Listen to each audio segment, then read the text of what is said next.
It's time. Yes. Welcome to my office. Um,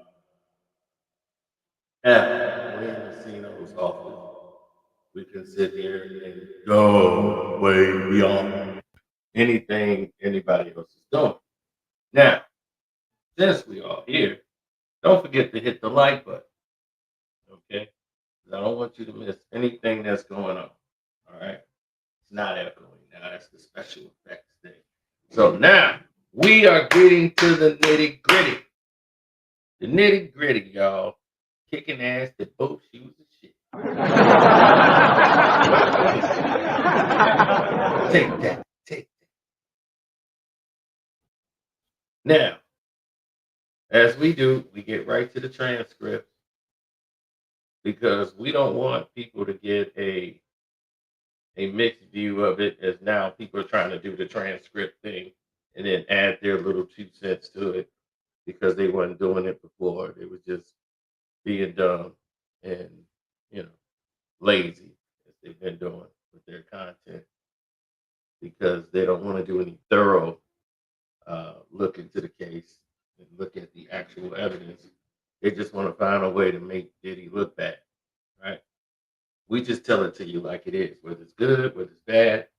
If it's something that looks crazy, we let you know. But every day when you see the prosecution keep name dropping somebody. Diddy had a gun. He was looking for 50 Cent. Now 50 Cent, woo. Obama, woo. None of these people have anything to do with the trial. No celebrities have nothing to do with this trial. Suge Knight, all of this crap that they keep bringing up, they have nothing to do with it. Kid Cudi, there's no evidence linking Sean Diddy Combs to Kid Cudi in the file. But yet we're still here, right?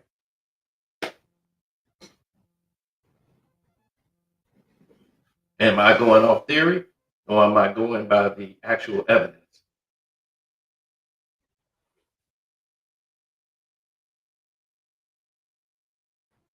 How do they keep saying that they're about the truth if they keep ignoring what's actual evidence? That there was a female's fingerprint on the bottle, right? There's nobody, no witnesses that saw Diddy in that house. It's not a robbery. There never was a robbery. It was a trespass of property at best for whoever broke in. Diddy's fingerprints are not in the property. No DNA, no fingerprints in his property. So we got the word of Cassie, who wasn't there when Diddy was there. Only this girl, Capricorn Clark, who said she went in the house with Diddy, or Diddy went in the house. They broke into the house. And you got somebody else corroborating the story that she heard off hearsay. So, without further ado, let's get to the case because the Deontay Nash, the three snaps in a circle guy they had on yesterday, Deontay Nash. Um, then they wanted to cross Mia over her scrapbooks, and they want her scrapbooks in so they could impeach her. uh, so the inner city press, once again, thank you for all the work that you do. All these other people don't credit you; they just take from you and never give you your proper etiquette. So shouts out to the inner city press for all the hard work that he's been doing in this case and breaking it down so that every one of you guys could have a chance to understand and see what's going on in there. You can hardly hear me. How? There's got to be something wrong with your audio.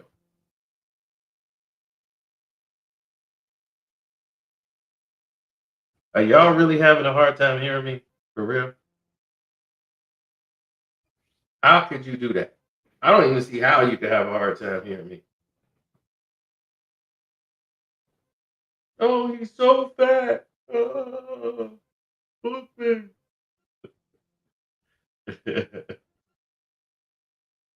Yeah. Thank you. Thank you for saying I sound great. All right. All right. Now, before the jury comes in, right? Alexander Spiro from Diddy's team said the articles in the scrapbook are not being offered for the truth. The articles say that Diddy wanted to get to the bottom of Biggie's murder, but the feds are investigating. They've been trying to get this in. So the judge said if we went back into the jury room as evidence, it could be pre, you know, judicial to the prosecution. But to let the jurors look at it as a demonstrative, they said if they flip through it, okay. If it's passed around, we'll want a limiting instruction. They said, okay, so who's going to be cross-examining me? So Brian Steele says me. So Mr. Steele steps up and said, all right, what if we redact the part about Biggie's murder? It's more than that, the judge said. You can see the articles are not relevant to this case. If is that the scrapbook was put together? He said, you've been given some leeway. I'll leave it to you. I don't want to waive the issue. He said, thank you. The social media post, there's an objection. I overruled it. The text messages, my sense is there are parts in the threads that are hearsay. They are trying to show the defendant was going through some heavy stuff, and that's why, he was asking in this way. They said, what about her smelling her own armpit? They said, I don't think that's relevant. Okay, 401. So at 8:55, at the defense sent me a slew of messages about Deontay and Hatch. They should be excluded. And he said, Mr. Donald said, what are these? And he said, we want the two photos in. The rest are for impeachment. And they said, I was told of these photos last night. Fine. And they said, bring Mr. Nash back and then our jury. They said, we were booked this witness for a flight for 2 p.m. We are hoping we will be off the stand in time so he can make his flight. So they bring him in. They said, all right, how are you? And then he comes in, I'm blessed. They said, DX 1806, Texas from you. What was Capricorn Clark's role in 2011 mixtape? She was gone. They said, what did she work on when she was there? Maybe the photo shoot you got showed yesterday. Learned a lot from Capricorn, actually. They said, did you recall the picture of Cassie in green hair? Oh, that was a group idea. I walked with the red carpet with Cassie in New York and the VMA. It was a curated look. You had to get approval from Puffy, right? Yeah, from Puff.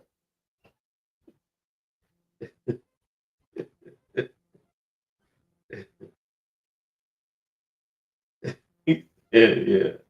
I know talking like that is crazy, but this is how this guy's talking. So I'm trying to give you the experience of what it was like in the courtroom.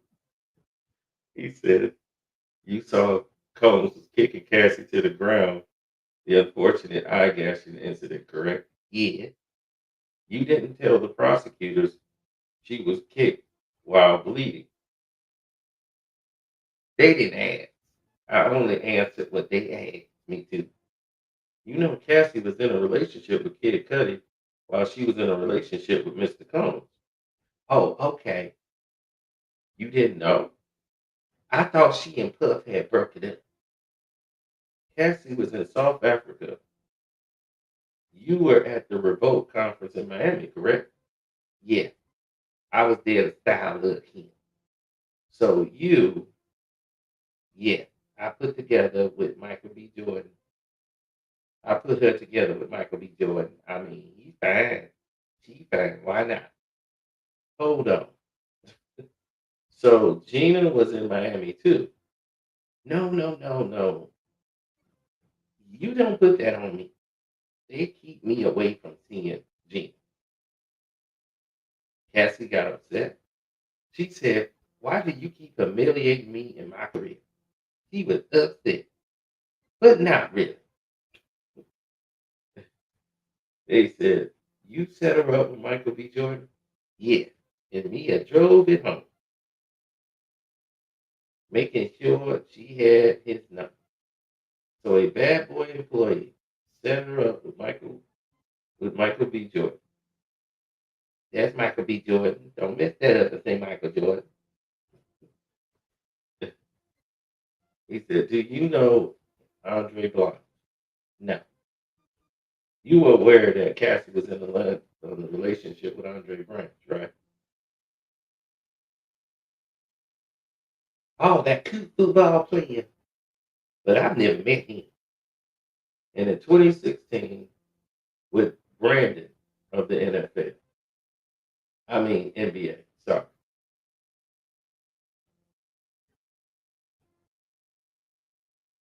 He said, in these texts, you talk with Cassie about Michael B. Jordan.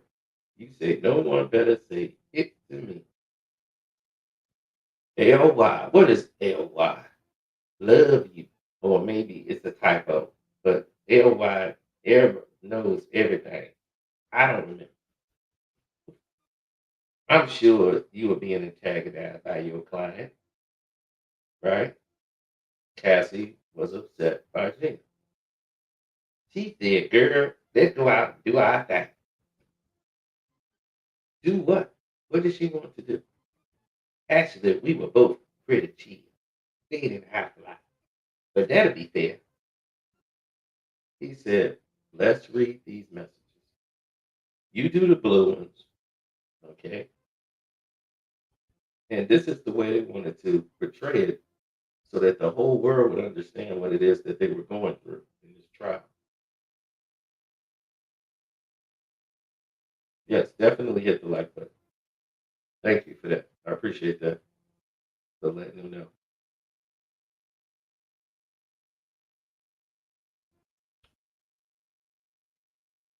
Yes, 100%. So, yeah, so she said, oh, you got some names in here. Just go ahead. Where you going? Oh, Donald, they said, where were you going? They said, it's Cassie's secret trip out of town. Ooh, girl. They said, good friends. Good friends don't cry. That's not my message. I just replied, girl. And they said, I highlighted the green part. Cassie is telling you, October 30th, 2013, after the incident with the cut on her face, she says, I've already been turning up too much. You say you saw her with a black eye on FaceTime around the time of the Intercontinental. I saw it in person. When her makeup would wear off, you could see it. Let Mr. Donaldson ask you the question. That's what the judge said. You read these. After Cassie says, this N word is wasted. We both did the same. Oh, there's a lot of people in there. Oh, it's talking about Gwen Stefani something. He said, take your broke ass home and ride into the sunset. And we did. Did she mention to you about having threesomes with other men? No, she didn't tell me. Mr. Nash read that to yourself and lift it up. Read that to yourself and lift it up. May 10th, 2025. You told the government the videos came from her phone. No, I told them that he would tape her on her phone. Isn't it true she said videos were from her phone? He would record her on her phone. I stayed firm on that. You say Mr. Combs said you won't do this one thing for me? Yeah. You said you saw Mr. Combs pointing in Cassie's face in the big dragon, right? But you never told the government, right? The first you said it is at the trial. I guess so. I gave him very little by the phone. She said she didn't want it to go. You helped pick her clothes for the court. She couldn't fit anything. She needed some clothes, for the pregnancy. Right. She's pregnant. Well, she just had a baby. On that Friday, after she finished, she called you and said, I'm done. It wasn't like that. Did you and Cassie get super hot? No, I did not. Mr. Nash, they said, this 29th birthday, you said she packed sex toys in her duffel bag from her bedroom. Right? Correct. Mr. Combs didn't say grab the sex toy. They were going anyway.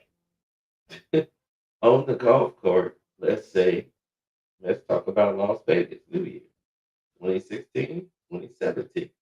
You said you were told by Cassie. You were told that Cassie was sleeping all day. Correct. Put up DX 1847 for the parties only. What is this? Cassie, the low budget producer you mentioned was there, right? Yeah, right to me, snoring. You said Cassie told you another man was coming over and asked you to leave. Both of us. Your reaction was, yes.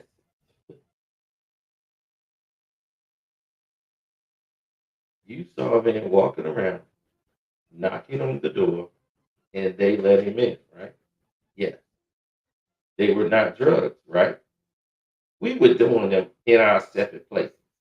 Once I started working, I just started going. I started packing my 10 body bags. They said, okay. Then they went to a hotel, and again, you didn't, and she didn't tell you she didn't want to go, correct? Actually, she said she wanted to stay home and work on her music. Read the green, enjoy y'all time together. Y'all don't get much of it. That's you telling Cassie in 2017 to enjoy her time with Puffy, correct? Yes. Cassie wrote, I spoke up for myself. And you wrote, you wish you were with them on vacation. No, I meant in Mexico, not with them. Cassie wrote, the next room is on the beach. This one on the golf course. It says, I have everything organized. And you wrote, Mr. Nash, oh, they messed it up.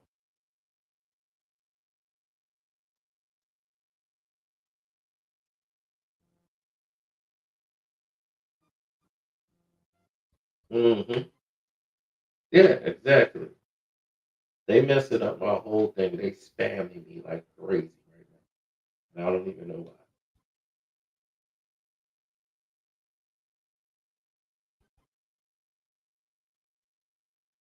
They spamming the live stream.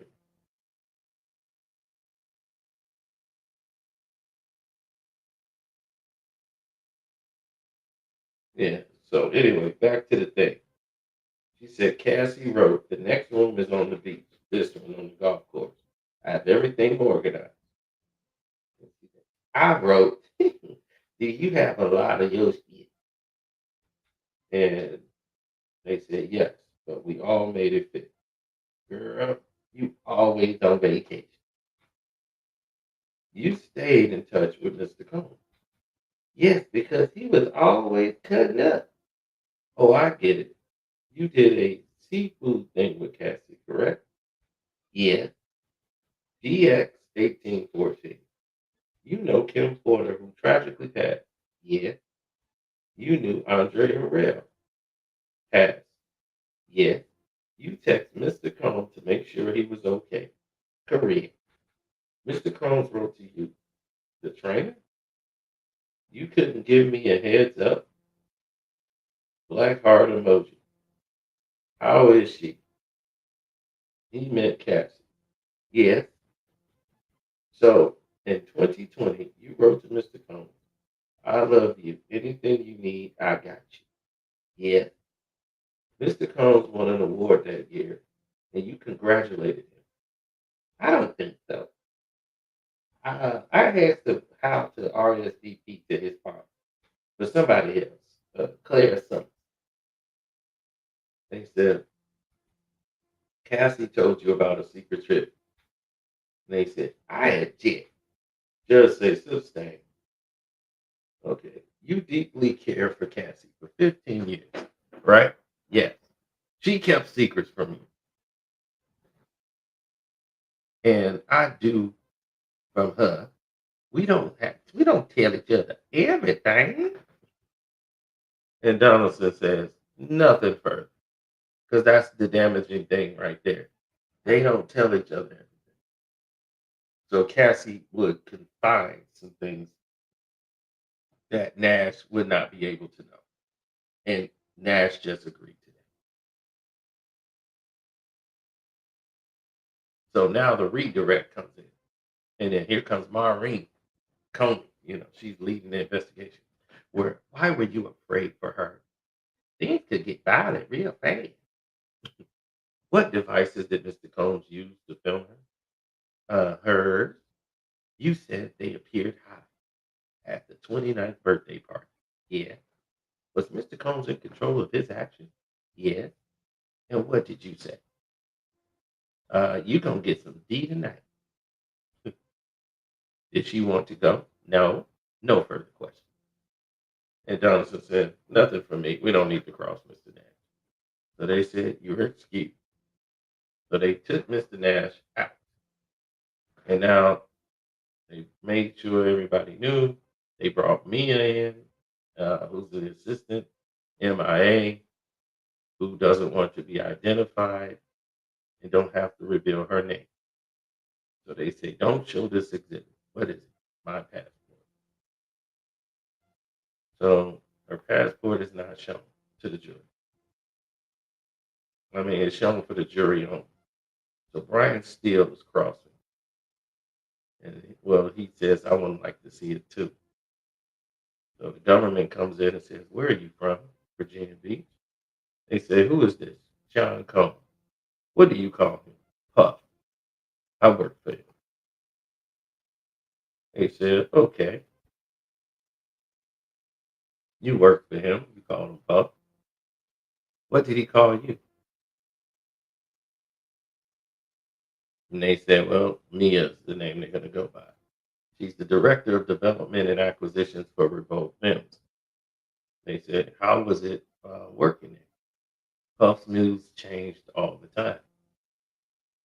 Was he violent to you? Yes. He thrown things at me. He thrown me against the wall into a pool, ice bucket on my head, slammed my arms into the doors, and he SA'd me. He SA'd you more than once? More than once. Did you want to be in the arts? Yes. This was before social media. I thought if I put my mattress on my car and drove to New York, I could do it. Went to work for Georgiana Kaplan, red carpet dressing. Then assistant to Mike Myers. Yeah, baby. So how did Mr. Combs hire you? I met with a recruiter. I met with HR, with Tony Byers Fletcher. Did Mr. Combs interview me? He was at his apartment. He was on the phone wearing his underwear. The HR lady left. Did he put on clothes? Yes. Did you get the job? Yes, I was excited. How much did you expect to work? A didn't fully understand. How much would you pay? 50,000. What did you do on your first day? HR told me I was on trial for 2 weeks. So they said, when did you start? And they said, his Alpine, New Jersey house. I was there all day. Then where? Back to the office for a few more hours. Then I was told Puff wanted me to cook. I mean, not cook, but come to the studio. How long were you there? Until 1 p.m. the next day. Then where did you go? Puff's apartment, then home. How fast did you have to return? I didn't take a nap. I didn't want to risk it. How much did you sleep during your first 24 hours on the job? I didn't. I took it as a challenge. Had there been a TV show a few years back that I wanted to work for, I want to work for Diddy. It was like that. How did you deal with the lack of sleep? When I was young, I would tell myself you could sleep at 3 p.m. Objection. Overruled. How long did you stay up at once? I took Adderall, extended release, quasi function, and stay awake. When did you go to sleep? My hearing went and my equilibrium was off, blurred vision, lights that weren't there. I cried. Were you told you could sleep? Yes. By whom? Puff. Why did you stay awake that long? I was working. So they started introducing exhibits. So they started to bring that to the forefront, right? So they're just going over what she does. And the government said these exhibits are under seal. Uh, and then they said we renew our objection. And they said admit it under seal. Mia, what is this? A list of my responsibilities. I sent them to Tony Baez Fletcher on November 10, 2011. Buffett said, I don't know what you do all day. Let's focus on a few things in this document. Please read this. Now, Mia, all of a sudden, has the PD's social presence and everything else. They said, who is PD? Sean Combs, Puff Daddy. I wrote main liaison between Puff Daddy and Hollywood. What did you, when did you do that? And how did you do that? Blackberry 24/7. I wrote, anticipate his moves. Why was that important? It dictated the day. You wrote, every day is different in that he could ask you to crack his knuckles or do his taxes. Did you have an apartment? Yes, in New York. Were you there much? No, my roommate joked that I lived with a ghost. In LA, where did you stay? In the staff house, then in Puff's house. 9933 Beverly Grove. Then 9374 Beverly Chest Drive. Then 200 South Maple. In Miami, 2-star. Could you leave? Only with Puff's permission. Once I left at 2 a.m. after I was asleep, I got in big trouble. What happened? Security called me to say he was sending them to find me. It was at the first LA house in 2009 or 2010. When you're allowed to lock your bedroom door? No. He said, it's my house. No one locks doors in my house. So it wasn't really my room. But did security get to lock their doors? Yes. One had a deadbolt, another a keypad. I was told they were actively hiring other assistants. How long to Malcolm, the assistant who was there when you started, stay? 7 to 8 months. Were you the only one then? Yeah, for like a year. How did you feel? I didn't have time to feel. It was insane. Puff gave me a pep talk like we were a team. He said I need a second brain. Did you hire more? Yes, eventually. But I still felt like I was responsible. You got punished? Because now they want to know, was Diddy punishing you or something? I don't understand it, but they was like, is he punishing you? If he is, like, let us know.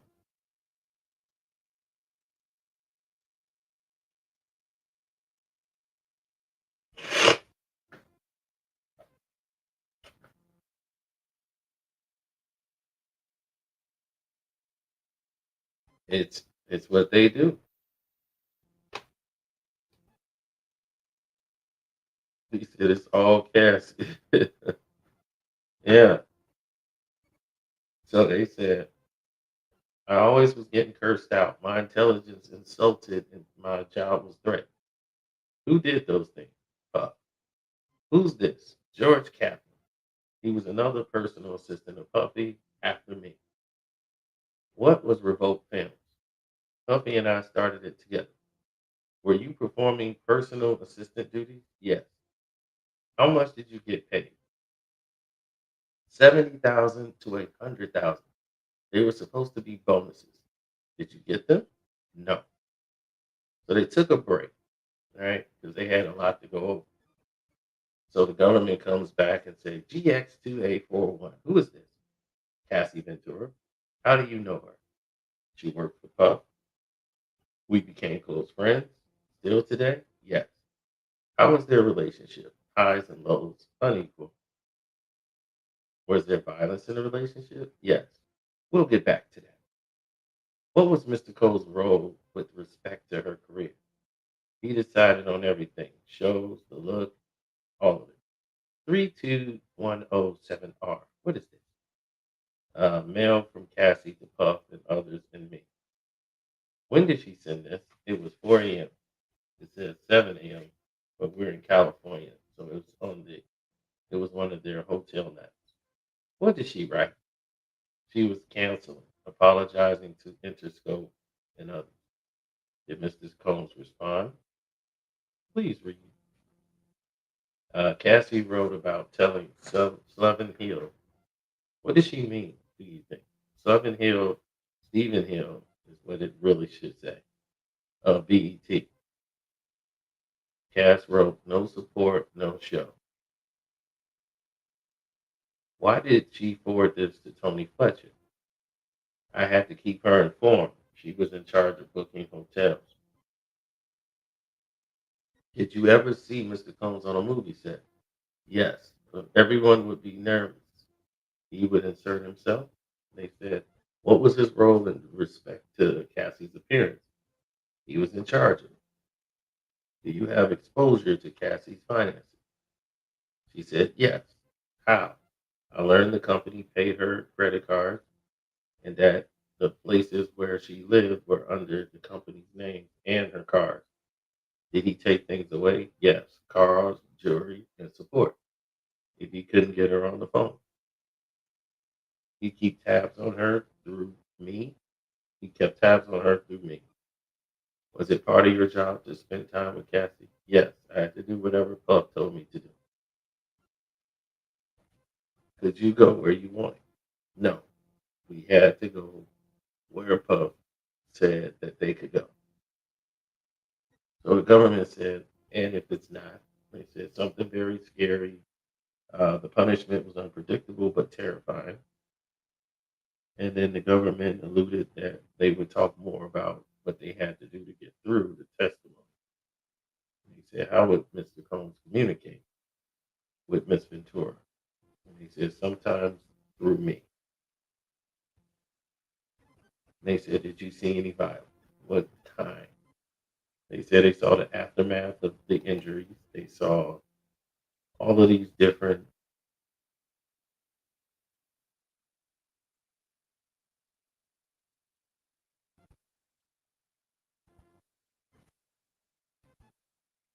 yes, they said all these different injuries.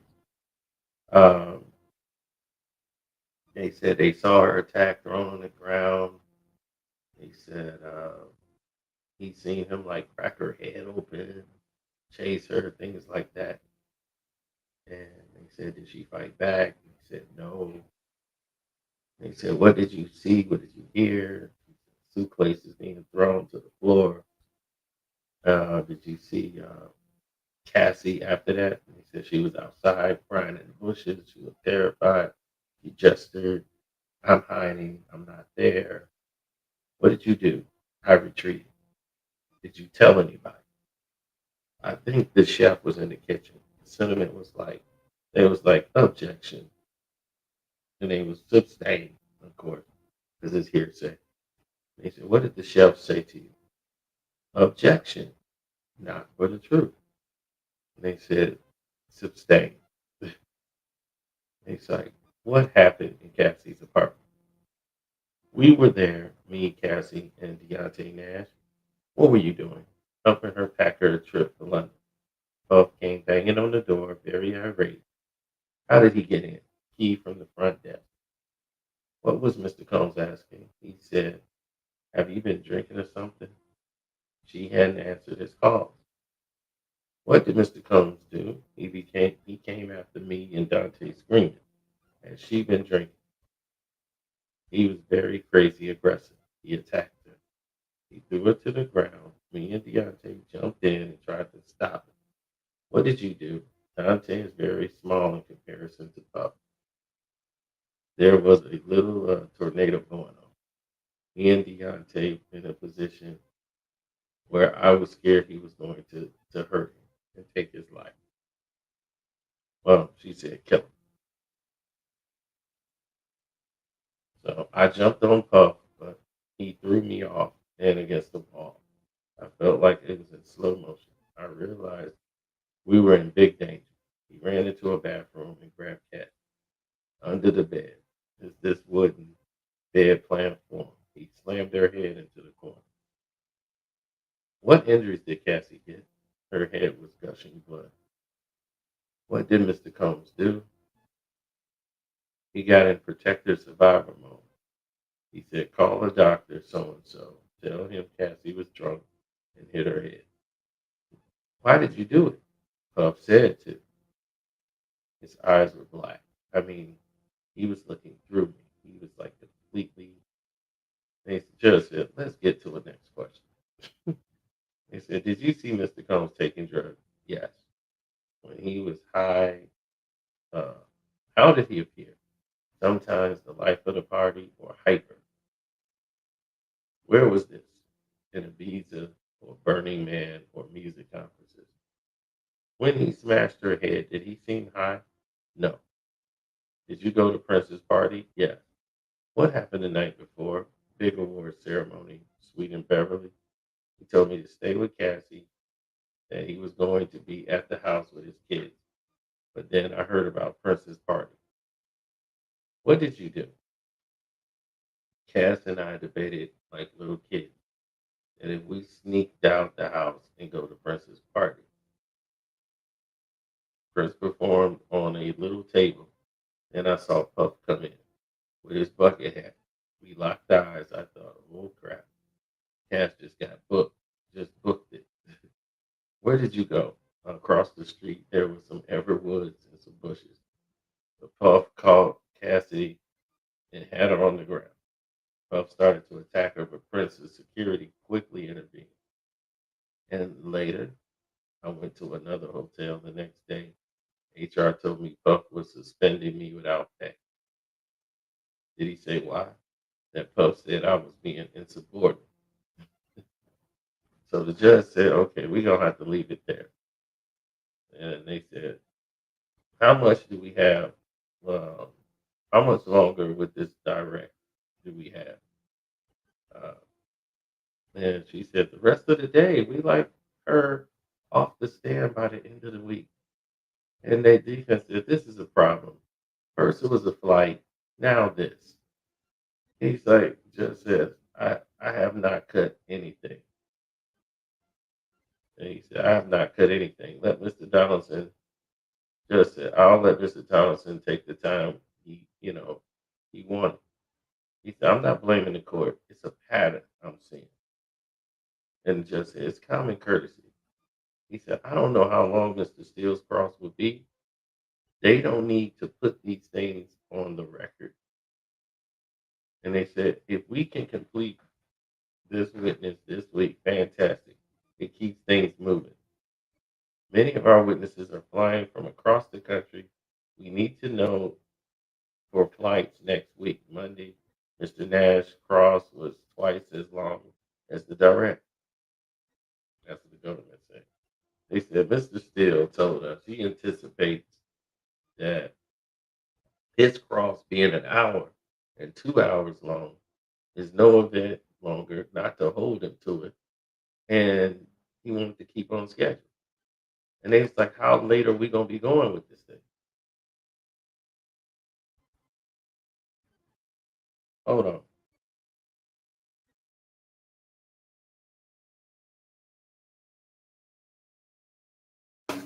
What about now? Is the audio working better for you now?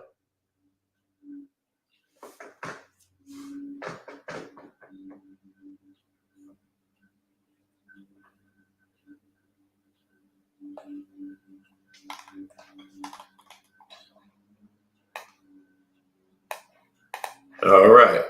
Okay. Now we move forward. So they kept talking about this cross examination and how long it's going to be. Is it going to be 2 hours? Is it going to be on schedule?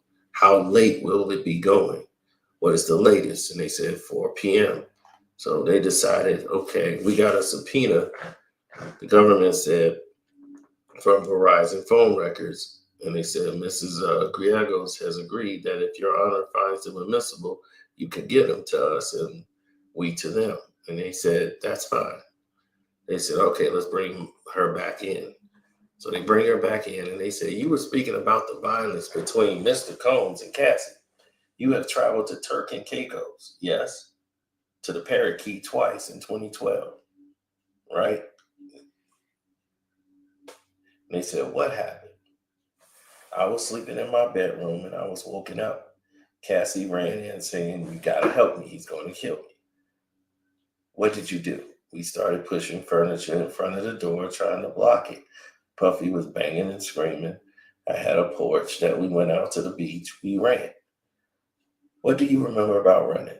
I remember being amazed that even while running fast, we could still be attacked by bugs. Did you run another time? I have another visual of where we were hiding to escape, like 2 separate times. So they says, we got onto paddle boards and we went out into the water. Puff was on the beach screaming at us. It was flat and we went out far. Puff got smaller and smaller on the beach. The sky got dark and objection overruled. Judge, want to hear this? We went back. Did you ever call the police? No. Why not? I believe Puff's authority was above the police. This was before social media and Me Too. There was no example of people standing up. I thought it was under the confidence business. What's this? A photo of Cassie eating a hot dog at the premiere of her movie, The Perfect Match. She has bruising under her makeup. I took this photo. Any other injuries covering up on the red carpet? Yes, at the Cannes Film Festival. What injuries did you see? A busted lip. She was injured. Where were you? In her hotel room with Larry Sims, her hairstylist. Did you learn how she got these injuries? Cass had an audio recording of Puff attacking her. How did Cassie sound on the audio recording? Objection. Overruled. Panicked. I heard the sound of someone getting hit. Did you go to the event? The premiere of Brad Pitt's movie Killing Him Softly. What happened at that premiere? Puff was digging his nails into her arms and talking low. What would Mr. Combs ask you to do? Take care of her. I'll bring her some Minka gel. For what? Bruises. Let's turn to December 22nd, 2011, at Puff's house. The mood was darker than normal. This was more of a Puff was upset. What did he tell him? That Cass had been talking to someone else. Who? Kid Cudi. How was he? He's he seemed heartbroken. It was anonymous. I never seen a witness Cass to do something to really cause him to be upset. I felt something bad would happen. Did you see her in a black Corvette?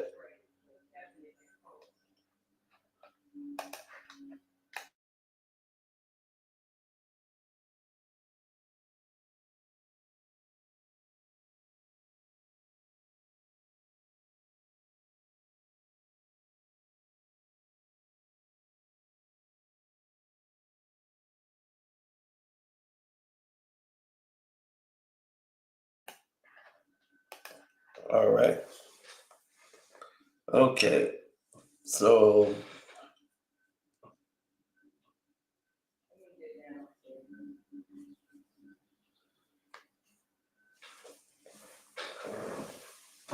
oh, where we at? We still with Mia's testimony. She was saying it was obvious she never witnessed Cass do something like that, but she said it felt somebody bad, like she felt like something bad was going to happen. And she was in a black car with Capricorn Clark.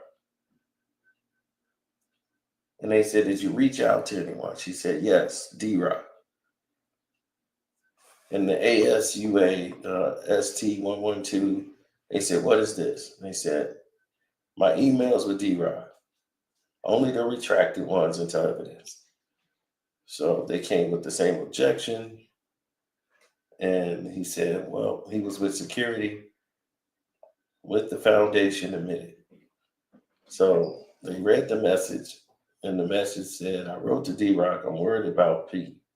This feels different. Hit this email when you get it. I love you." Were you romantically involved with D Rock? Definitely not. That's just how we talk. So the government came through and said, let's talk about the hotel nights. What was your role?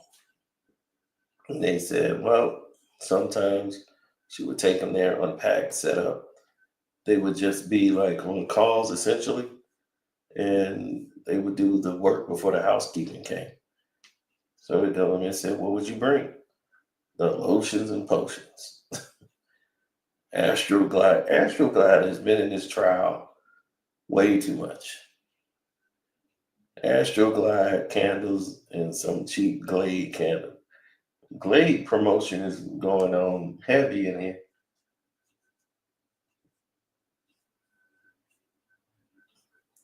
So they said it didn't have labels on them, so it had to be white or something. But they said, what else would they bring to the hotel? Anything he forgot at the house, food, money, how much? A lot, like thousands of dollars. He said, do you remember seeing Cassie? And they said, at the London Hotel in New York, I bought something to the room. Cassie opened the door. She was wearing a bright blue wig. How did she appear? Like she was struggling. I asked, was she good? She closed the door. They said,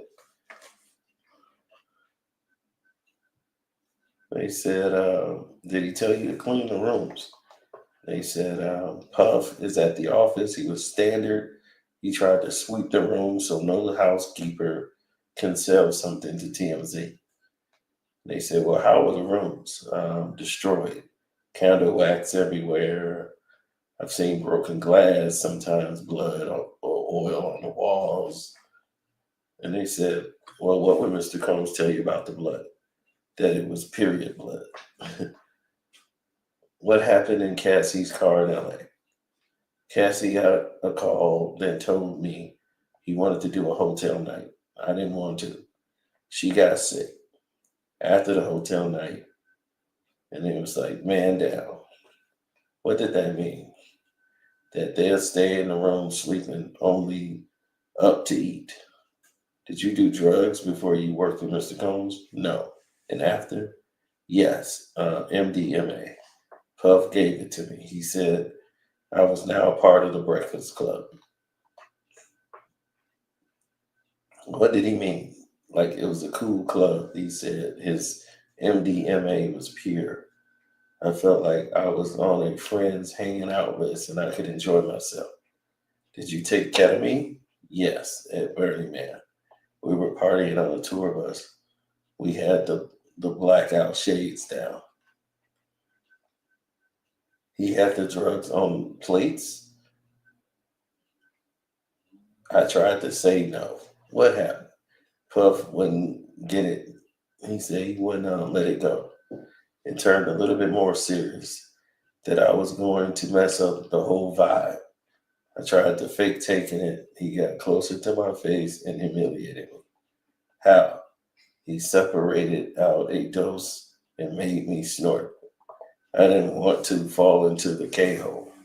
I seen a person that looked like the exorcist.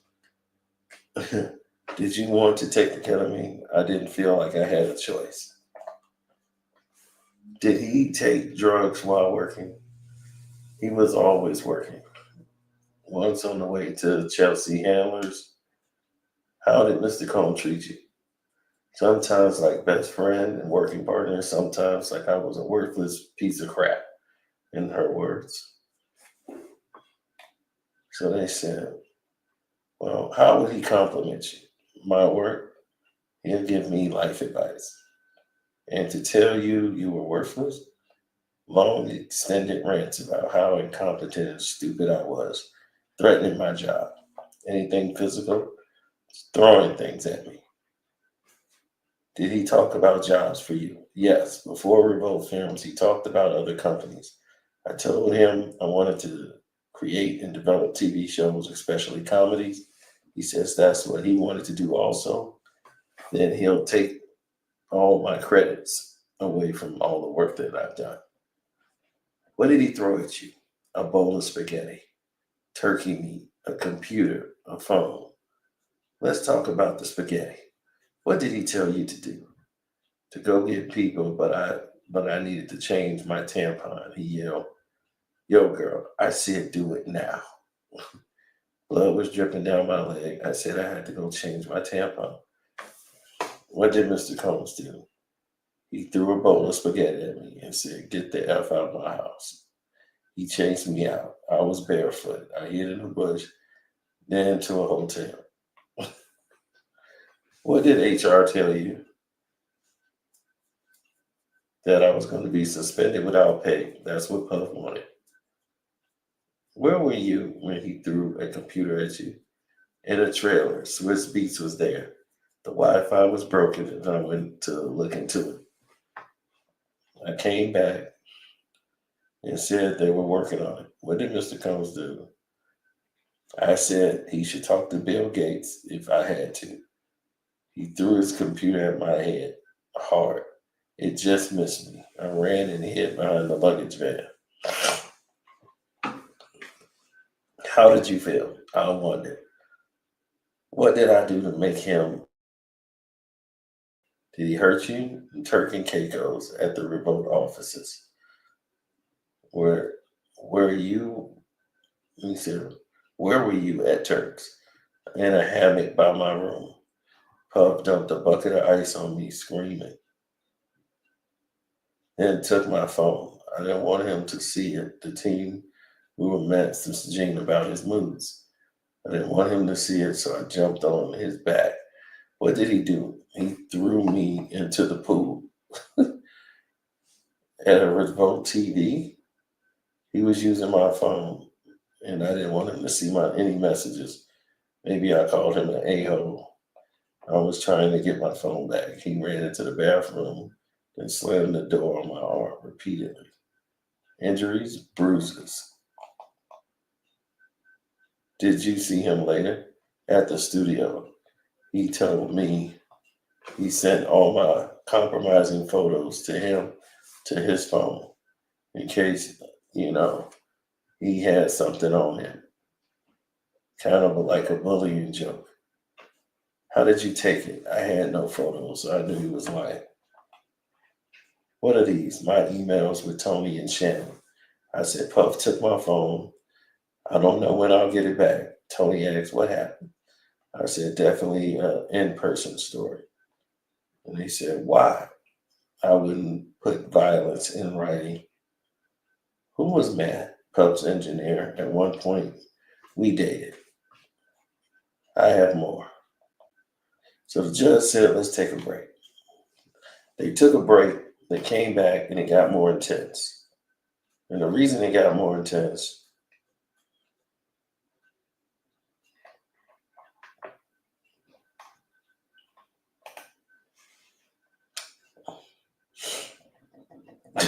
They're not there in WA. It's not there at all.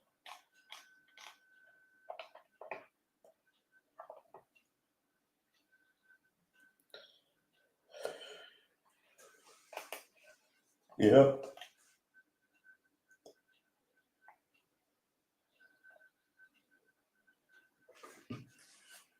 So the essay assaults, when did they occur? She said, when I was working for Puff. Well, they said, where was the first time? They said, the Plaza Hotel in New York at Puff's 40th birthday party. Were you his personal assistant? She said, yes. I've been there only a few months. What rooms did Mr. Combs rent out? Penthouse party, guests and celebrities were there. What did Mr. Combs do? He asked to speak to me in the kitchen. What did he do? He had everyone else clear the room. What did he say? He said, we're going to be working closer together. He poured us 2 shots of vodka, each for his birthday. What did you do with the shot? I took them. They hit me hard. Usually I could take it easy. My eyes couldn't focus. His face was close. He put his arm up on the side of my dress, then he kissed me. Did you want him to? No. Were you able to say no? I was in shock. I was froze. I didn't process what was happening. Oh my God, this is crap. Next thing you know, it was morning, and I was in a chair in the penthouse. How had you looked at him? Like an older adult. He was the boss or the king. What was your expectations? I thought it would never happen again. A huge accident. Were there times he made you feel uncomfortable sexually? Yes, I had to carry bags to his room downstairs.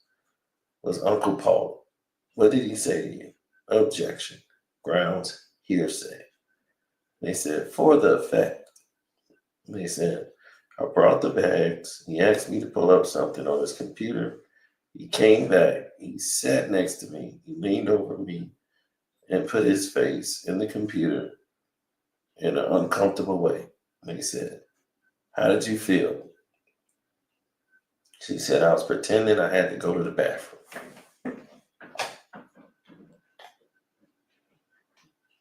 And they said, where were you next time, Mr. Combs? S agent. They said, the Beverly Grove house. I was asleep on the bottom bunk. I wasn't allowed. I woke up. There was the weight of a person on me. And they said, who? And they said, Puff. And they said, it was fast. He used one hand to get his pants in there. And he put himself inside of me. You mean his penis inside of it? I just froze. How did you feel? Terrified, confused, and ashamed and scared. How long? Very quick. But it felt like forever. But he wouldn't just leave a job unfinished. It is when it would end, right? They said the next time, the Beverly Hills Crest house. I was on the bedroom closet floor putting things in a bag. Then Puff was in the closet.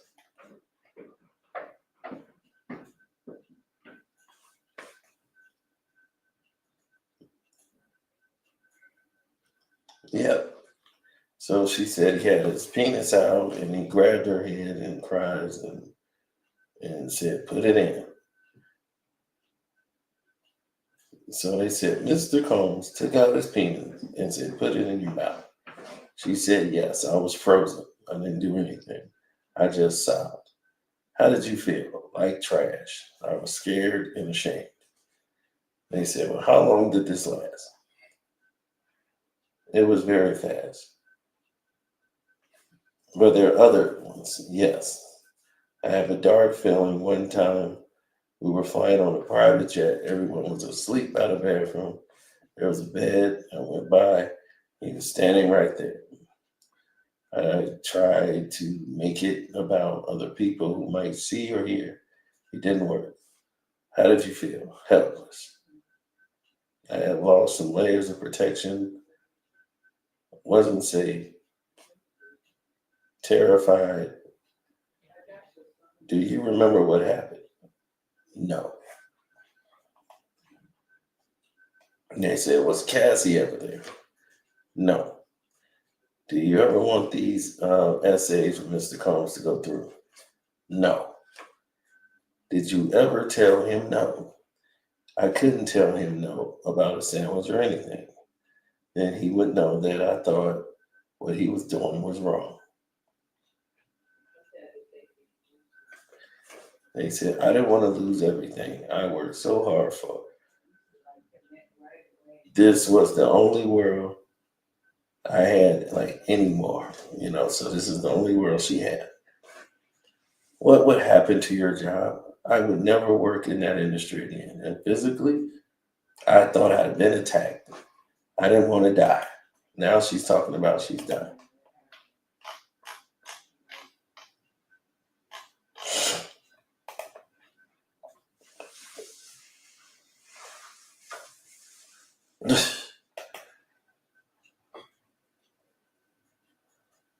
Now, she never said no. None of these times. This is crazy.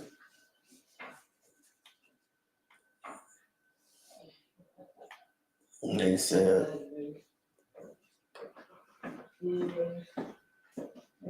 I tried to make it about all these other people. And I want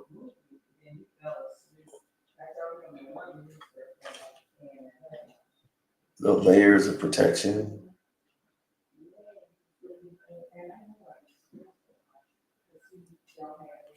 And it's like, it's terrified. And they said, do you remember what happened? They said, no. And they said, was Cassie ever there? And they said, no. And they said, did you ever reenact with this?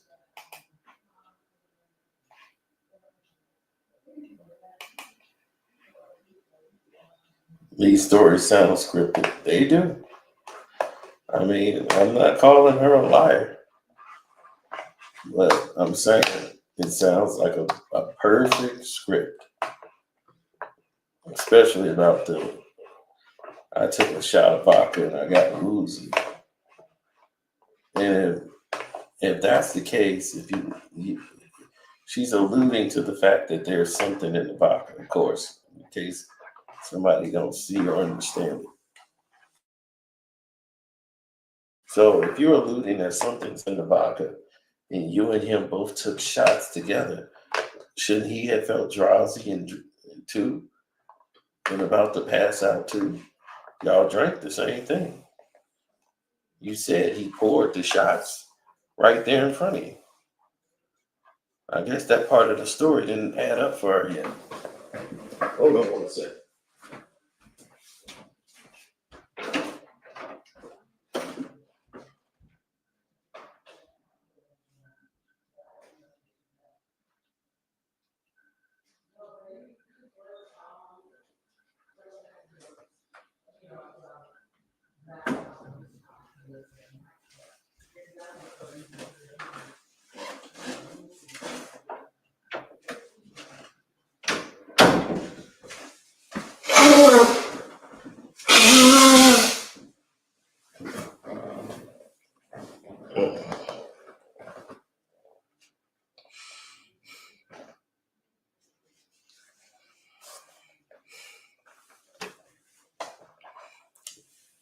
Sinuses is crazy. Thank you. Appreciate that. I really do. It is hard work to do what it is that we do. Now,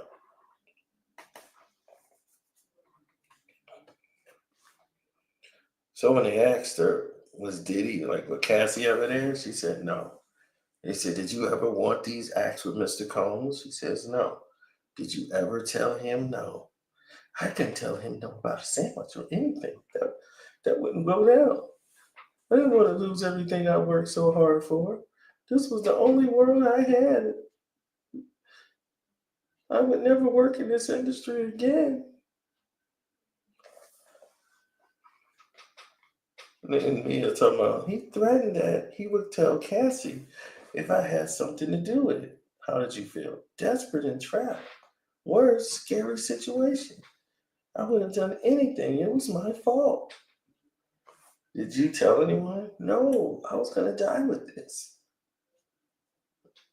And she said, I would be humiliated, never work again. And who would do these things? Puff and his people? This was way before social media and Me Too. There was this confidentiality. She keeps repeating that. Did others speak up? Kayla Faulkner. He said, how did you hear? He said, I heard there was an urgent call amongst the film people. What did you hear? Lay some context. Who was on this call? HR, C-suite executives? What were you told? If she sued, I had to testify. I was supposed to say she was drinking and punched me, and that's why she was fired. Why that? I said, was that why? No, it was because she complained. When else, when else you were told you had to testify? When else were you told? Like, when did they tell you? After Capricorn Clark? Did you have to testify? No. Why didn't you go to the police about Mr. Combs SAing you and harassing you? I didn't even consider it. Did you have experience with police? Yes, I was speeding. I hadn't had time to get my license renewed. They said it was the only time I had name dropped. I told her who I was working for, and she said, get him on the phone. I did, and she laughed and said, oh, Puff Daddy, I love you. Did you get a ticket? No. They said, why didn't you tell us about the first essay? And he said, it was the most shameful thing of my life. Did you get a lawyer for this testimony? Yes. Did you speak about these essays before or after you got the lawyer? After. They said, do you want to be talking about these essays? No, it's traumatizing. Why are you here today? Judge, Miss Simmer, you've asked that. Can we break here? Jurors, we'll see you tomorrow. Now, the government is upset. Puff's lawyer is upset and said the government sent us a letter at 11 p.m. last night about changes to their direct case with fewer witnesses. It might make our case longer.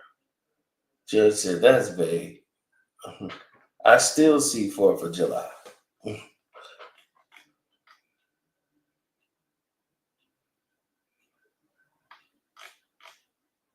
And that's the way they look at it.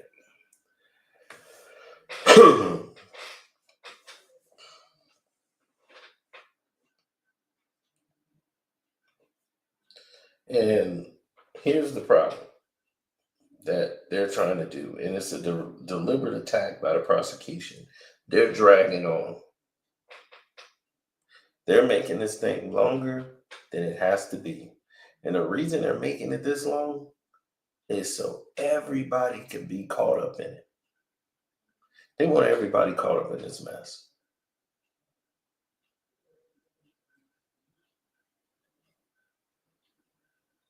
They don't care who they got to sacrifice, what they have to do. They want everybody caught up in this mess. This is one big cluster.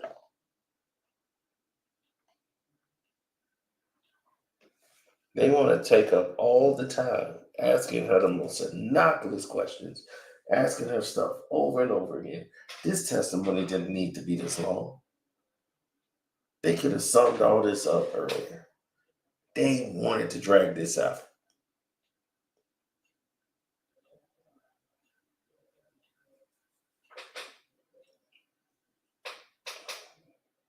Yep.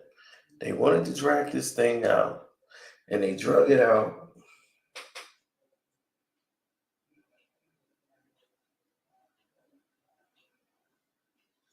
so that the defense they gotta rush with the client that they got now. You can't ask them too much. Oh, they got a plane to catch. So now the defense has got to move fast. And the judge is sitting there like a nutless monkey. Sitting there just, well, I'm being fair to everybody in the case. No, you're not. This is a mistrial. Clearly. They've been promoting hearsay through and through the case.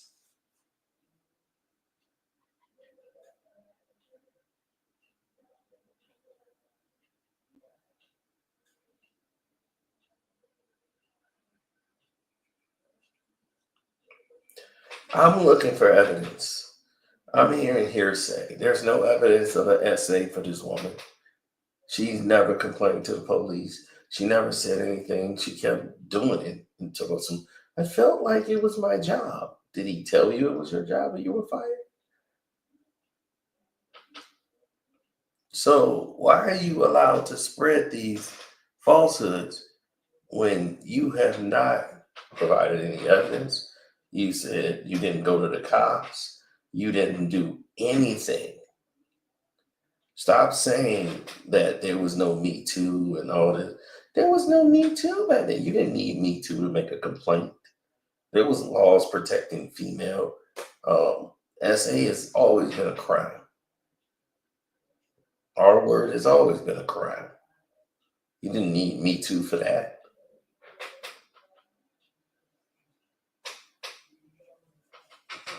All right, confidentiality don't protect you against a crime. You wanted to be in the lifestyle.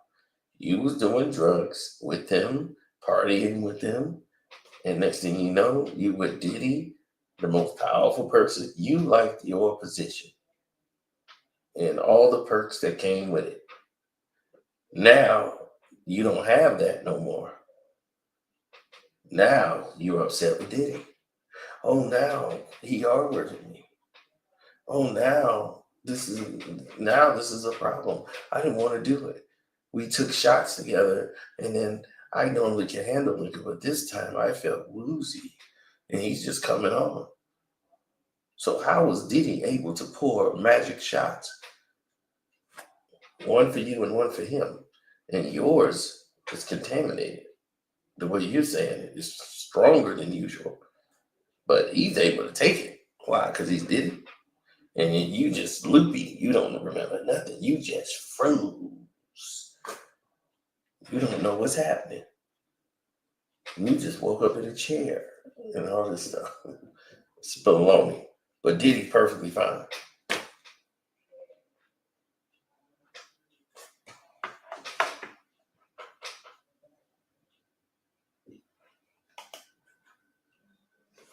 Yeah, but where's the crime? He's not being charged for assault. He's not being charged for sexual assault. He's not being charged for domestic. All I'm hearing is domestic assault, SA, R word, stuff he ain't being charged for. Why you didn't charge him for that?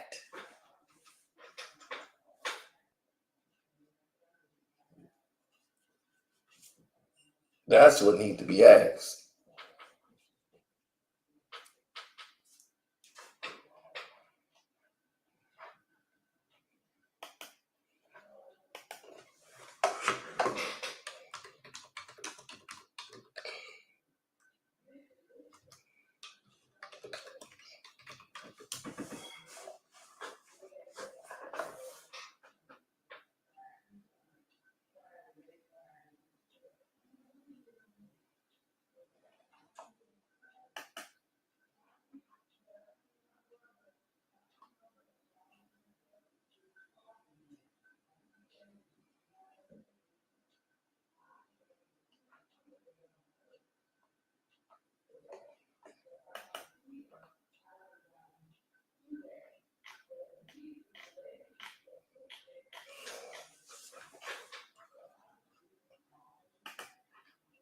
Mm-hmm.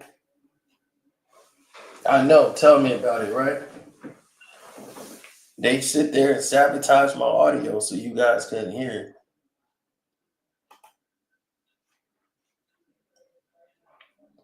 This is a state case.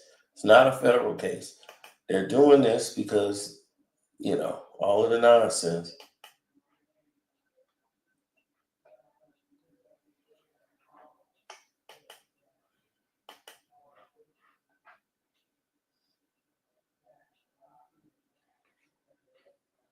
That's right. Thank you for the super chats, bro. Appreciate it.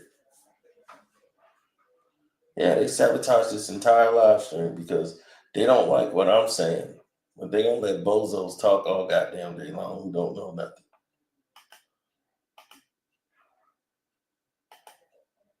They be like, what's going on here? Oh, it's a bozo. That's bozos. Yeah, they are. Talking about the trial. You'll be, hi, bozo.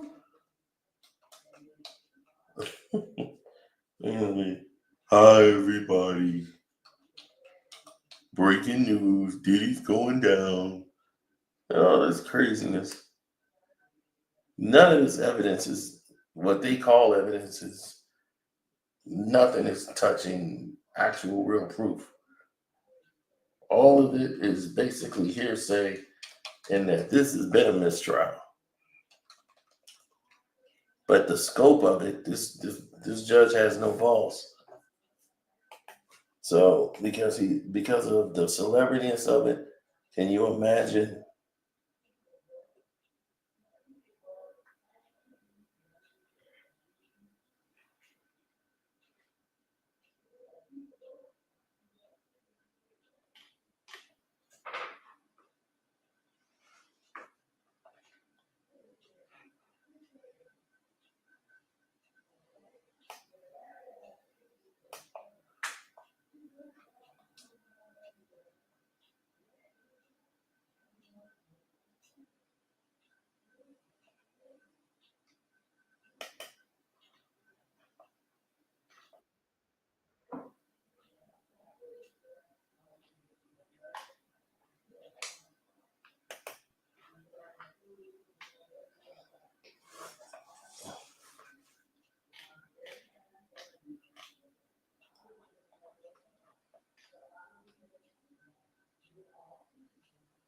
Mm-hmm.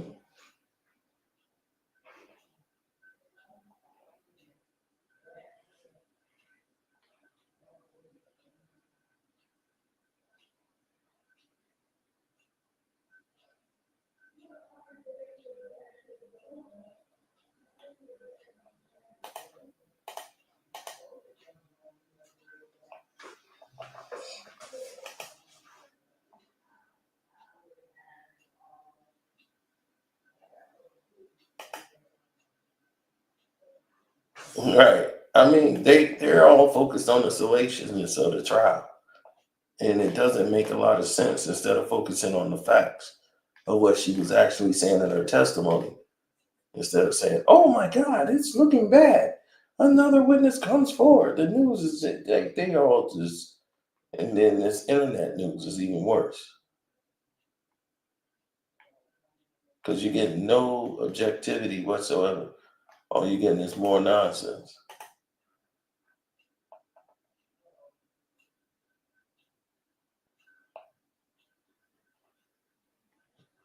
Yeah, I would appreciate that too.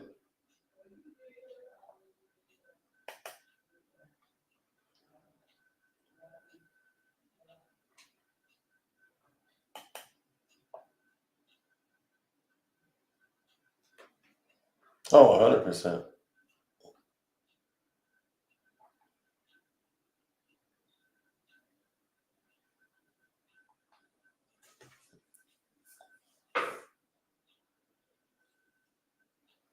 They said testified in court. Bad boys told HR, told an employee they owed her 80,000.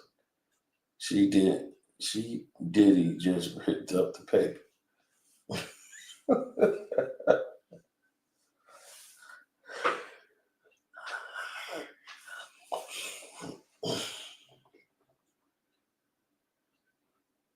That was you talking about Capricorn Clark.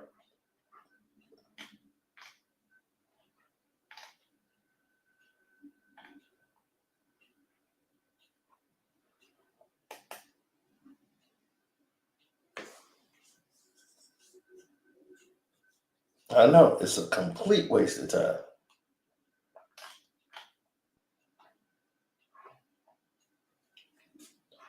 But let me go ahead and get things situated since they altered this entire video.